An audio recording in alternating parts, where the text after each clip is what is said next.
Là, moi, la question que je me pose, c'est quel message Laurent Wauquiez a-t-il voulu transmettre? Qu'est-ce qu'il s'est dit en allant donner son cours? Quelle vision de la politique il a voulu transmettre à ces jeunes? Parce que là, tout ce qu'on voit, c'est de l'aigreur, de la haine, de la rancœur. Je trouve que c'est extraordinairement, au-delà de cynique, négatif. Et il y a quand même beaucoup aussi de méchanceté.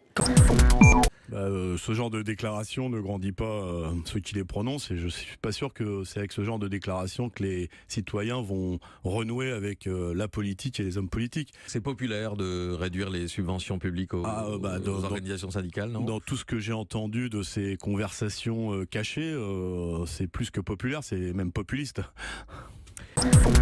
C'est trash, c'est pas très élégant, c'est peut-être du niveau de M. Wauquiez, qui s'est mis sur les traces pour faire du sous-Trump. Voilà, c'est du Trump sous vide, quoi. Donc, je pense que c'est une stratégie.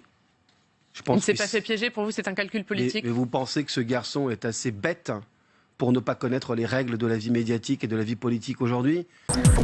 Me choque dans cette affaire, dans ce qu'on appelle une affaire, c'est la surréaction d'une partie de la classe politique, de la majorité en particulier, qui s'acharne sur Laurent Wauquiez et qui fait donc, à travers cet acharnement, de Laurent Wauquiez et des Républicains le premier parti d'opposition. On voit bien que la majorité tente de nous détourner de l'essentiel.